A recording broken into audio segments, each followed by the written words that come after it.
So welcome, Heather. Hi. I am so happy you're here. I love your message about being authentic and being authentic in this changing of the time with the coronavirus. How are you handling the changes and the stress that's coming along with that? To be honest, I'm feeling all the feelings. It's interesting, now we're in South Carolina, this is week 3 of no school, and we know that this has all been going on a bit longer. However, it's all a day by day, moment by moment thing. For me, I'm an empath and I feel my feelings really big. And I have moments where I'm, a rock star mom. My son is almost 5 and we're doing all the things and we're doing cool at home activities. And then I'm crying because I was just yelling at him because the whole world just like starts to weigh on your shoulders, and I'm crying and he's like, "Mommy, what's wrong?" And I'm like, "I'm sad." So for me, I let my son see me cry, and so I still experience anxiety and depression. And so I have come to a point in my life with my, authentic journey and self-acceptance journey where I let my son see that and I feel the feelings, and I'm taking social media detoxes as needed. And managing that conversation with an almost 5-year-old is certainly not easy. um but yeah, it's a moment by moment thing, and I think what works for one person doesn't work for another, but I'm always all about trying it. So we can start to talk about all the tools in my toolbox that I share with others. I'm just kind of trying the things and seeing what works, and some days it's Netflix and some days it's yoga and meditation. So I think it's just giving yourself permission to kind of ride the wave, and that's really where we've been at our house. So you're doing more of like a check-in with where you're at every day instead of trying to structure how things look. I tried for the first 2 days. I'm like, "It's school time, we're gonna do this, and mommy's having work time," and we weave in and out of structure, yeah. And I got some self-care time for myself yesterday, unexpectedly, because we had an emergency with our dog, and so my husband left with our son, and then all of a sudden it was time that I could take to myself, and it was unexpected, and it was kind of that moment where you take care of yourself before you're on the verge of a breakdown, which I can be honest, I don't always do. It's like, "Oh, here's my toolbox. Now I know how to use them because I'm desperate for them and I'm having a mental breakdown." But it was, "Hey, I'm going to fill my cup," which I'm not a fan of that terminology. It just totally overused. And, just did what I needed to fill up for the weekend in advance. So what kind of things did you do to restore your energy during that time?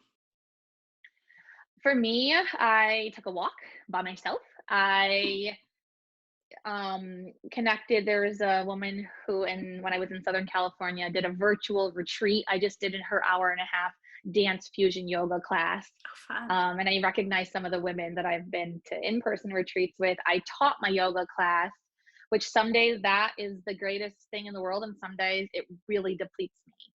But it was a good day yesterday. Yeah. And then I sometimes just lay down without scrolling on my phone and just close my eyes. And my active brain doesn't always let me take a legit nap, but I just rest, like literally rest and just be.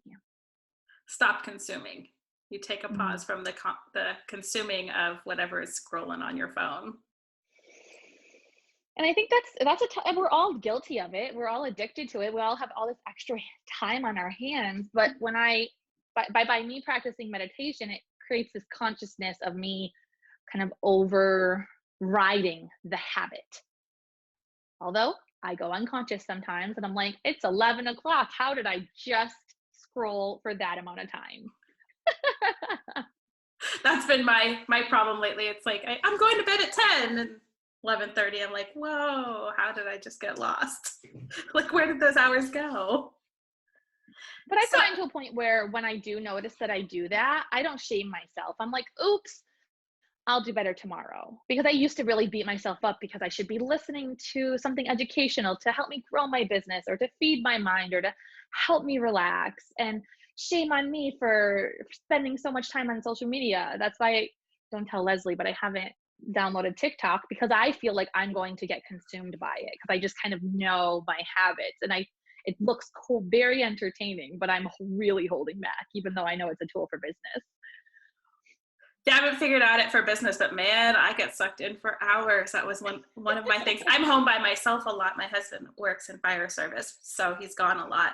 So it's like me and the dog. So sometimes it's like, oh, I'm just gonna have my people connection through TikTok.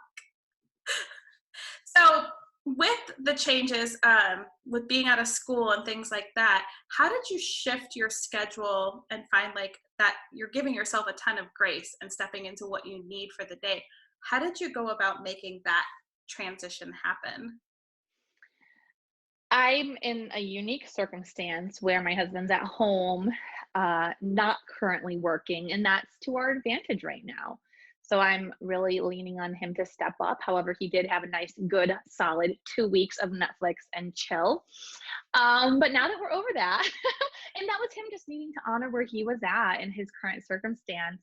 Um, I am a morning person, so I'll wake up before my son if he doesn't notice that I'm up. And I have been doing a morning meditation. Um, I, like I said, I'm not type A where I create this schedule, but if I find an opportunity, a window to go work on my business or to go take a yoga class or to go for a walk, I've gotten to a point, my husband and I have been together for 15 years where I'm like, listen, I need this. Please support me. That's awesome to have that support system at home.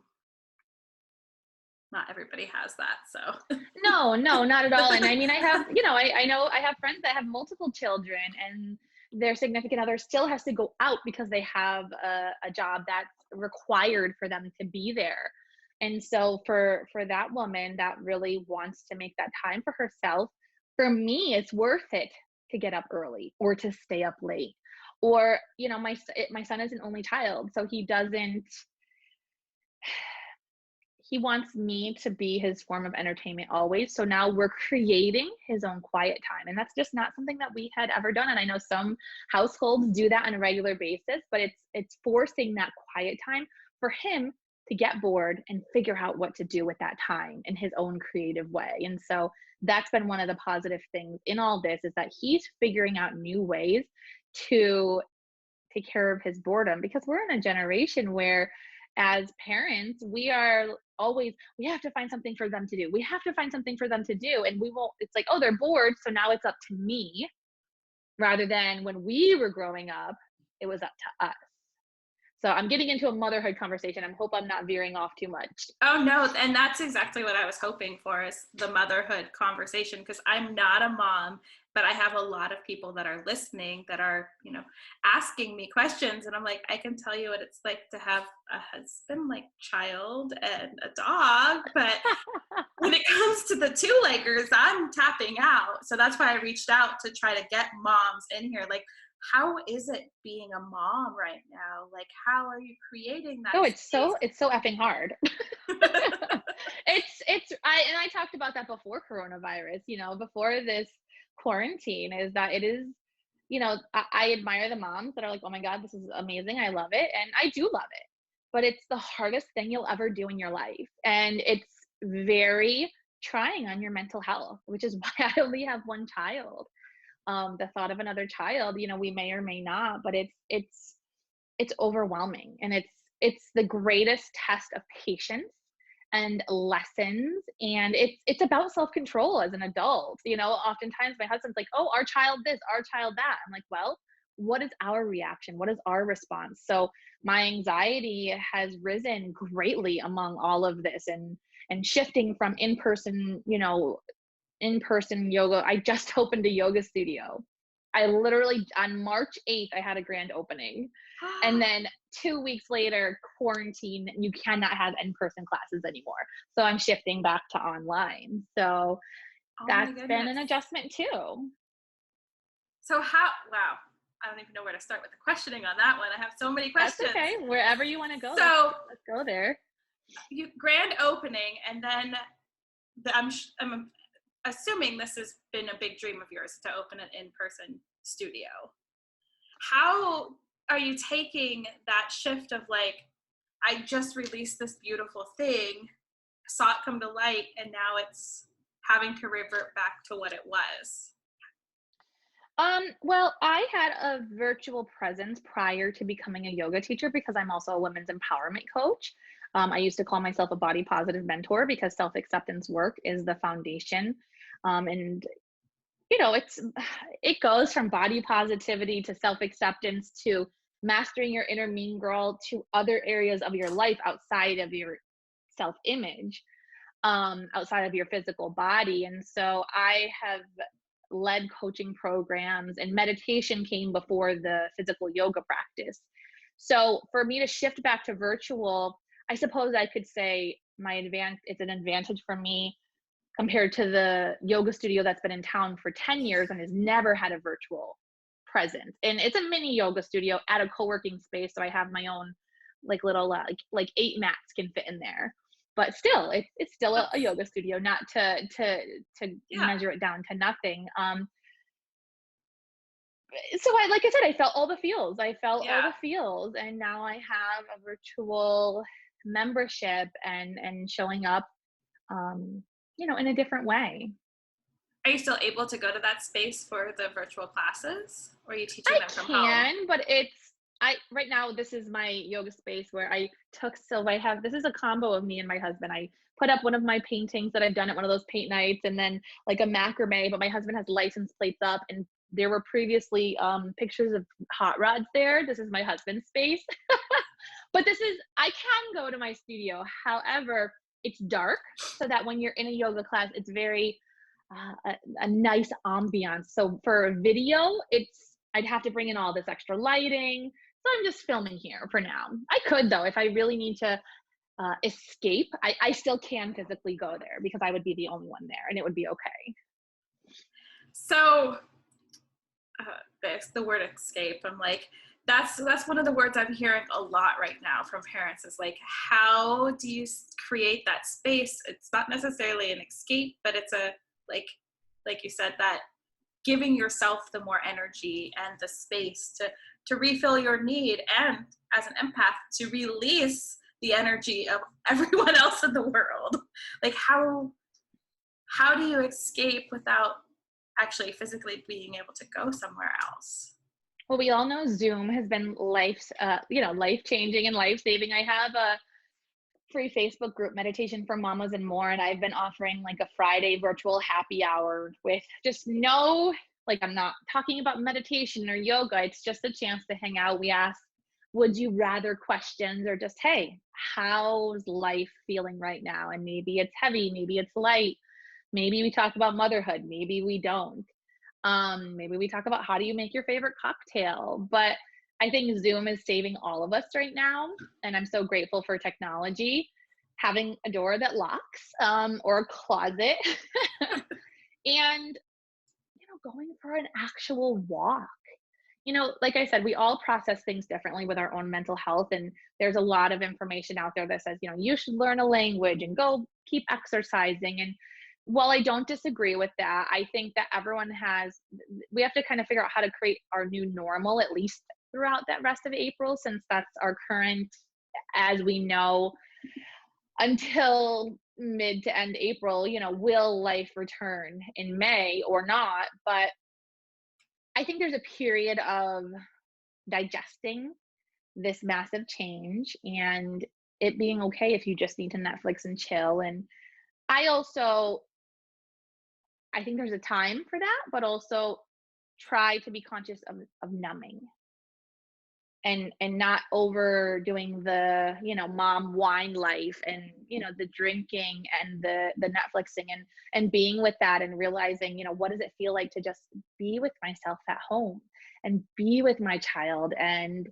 maybe do some of those fun things. And then maybe I go try that yoga class, maybe I do the meditation, because not everybody wants to jump to those tools right away. Or maybe you jump to the tools and you're like, whoa, I'm not ready for this yet, and you go back to whatever it is that you need, because I don't think there's one perfect formula. Yeah. So I'm in the middle of the, like, it's okay to chill out and just kind of go into your own cocoon, but maybe not stay there for this entire 2 month or however long period, and try things from time to time and just see, like an experiment, see, maybe that yoga class will make me feel good. I mean, I'm such a doer. It's been really good for me to Oh, slow down a little bit. So I'll have a few days of doing, and then I'm like, oh, I really do want to watch Onward now. Let's buy that, and I'll watch a movie. yeah, I love that it's just your process has been checking in with self. Like, this is what I need. Like, it is hard to change from the doer. That's what I've done. I've always been, I call myself on the hamster wheel, because it's like I'm running full speed and not going anywhere. And this pause, this worldwide pause, I'm an empath also. I am just like, holy crap, I'm grounded and just Mhm. checking in day to day. And that is something that I keep hearing you say, is like, just check in and give yourself that grace and allow it to be what it is. So I'll tell you what I do in my yoga classes. Mountain pose, you're simply just standing, right? You're standing and you're just there. And I always talk about, we do it often. I have a slow flow class that I teach, and it's I Love Me Yoga with Heather Nieves. So it's a slow flow. And I always say, imagine if you checked in this often with yourself throughout the day, not just in this 45 to 60-minute class, but take this off the mat into your life, and roll your shoulders back, breathe, feel yourself. What are your thoughts like? Can you observe them without judgment? And so, yes, totally. And that's why I love conversations like this, because sometimes I might not say what you're hearing from all these things I'm sharing. That's what I was hearing. So I'm hoping that was what you were sharing. Yeah, Is absolutely. so, because you teach yoga, and yoga changed my life. Yoga got me out of a huge depression and anxiety ridden life. What are some of the tools that you can suggest, if it feels right to the person, to kind of start bringing some of that calmness back into their life? Well, yeah, some of the things I've already mentioned. Um, I I was posting for 31 days for the month of March on my I Love Me Yoga Facebook page. It was like 31 days to self acceptance, and sometimes it's just, hey, maybe you get dressed and do your hair and makeup today just because. Like, just because.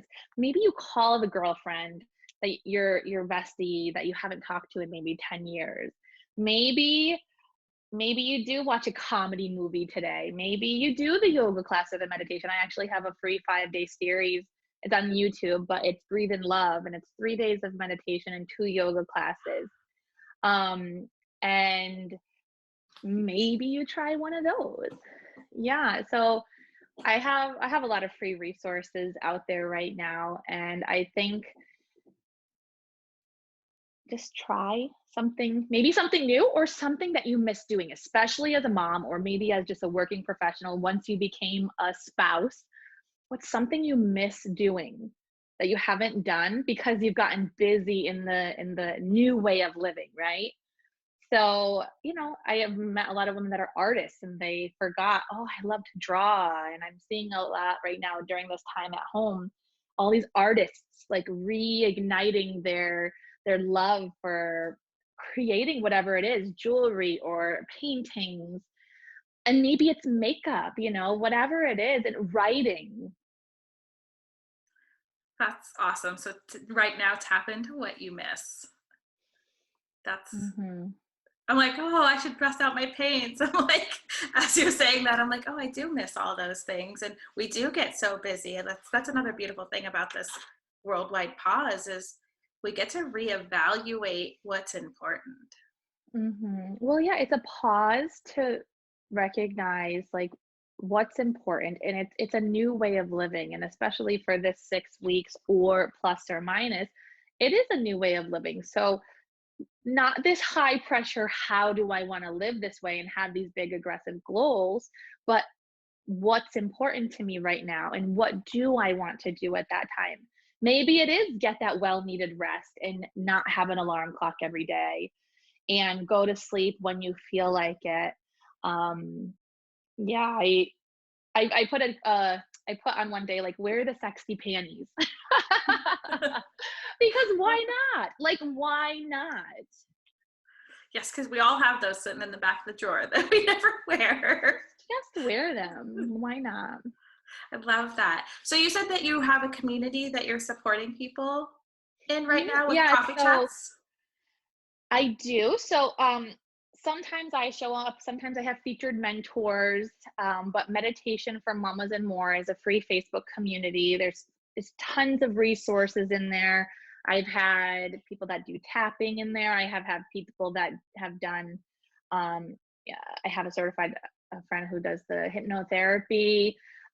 Just people that do, like, they pull oracle cards or tarot cards or offer meditations, or I had a woman that was a children's nutrition coach when you have a picky eater. So it's like Cool. full of incredible resources for women. You can be a dog mom.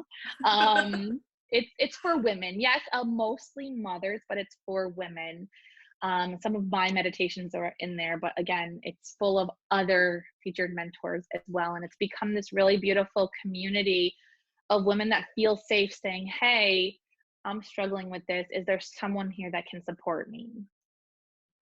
And that's what a lot of people need right now. So that's on Facebook? It is, yes. And Okay. so right now we're just doing virtual happy hours on Fridays around 5 p.m. Eastern time, usually. So I had my friend in California join, and her husband's like, "Are you really going to have a glass of wine at this hour?" She said, "Yes, because it's 5 o'clock in South Carolina. So yes, it's 5 o'clock somewhere." Like that's like my coffee chats. My friends from the East Coast, they're like, you do realize it's lunchtime, right? So I'm like, well, it's coffee time for me. So Oh yeah. I love that. Well, I'll make sure to get all of your information in the show notes so that people can find you. But before we leave, I'd love to ask the one question. If somebody would walk away with just one thing, one nugget from this interview, what would you want them to walk away with? Ooh, I have so many nuggets. I They could be, collect them. it could be more than one then, if you want. No, that's a good one. I mean, immediately I'll just go with what came to mind is, we hear just breathe so often, but when we truly consciously let our breath be our anchor, we can kind of refocus and recenter and kind of check in with that inner mean girl, and start to recognize, like, is that a real thought? And it's yeah, so our breath as our anchor is such a powerful tool. And, even in, like, exercise classes beyond yoga, they're like, are you breathing? Breathe. Yes, our breath is so powerful and offers us so much. So let your breath be your anchor, and you'll be okay. And that's really important right now when with the time of stress, because your breath moves up and becomes very shallow. So Exactly. it's so restorative to just I check know in with your breath. I'm like, I breathe loudly. I'm very comfortable with myself. And my husband's like, are you okay? I said, I am. I'm just taking a nice deep breath. Thank you for noticing. Because he thinks it's like like I'm stressed, but just a physical out loud sigh is so powerful. So just and just, it sounds awkward, but give yourself permission for that relief and release, and you're going to be golden. I love that. Well, thank you so much for your time. I know this is something that people need. And again, I'll get all of your information in because I'm excited to go find your group too.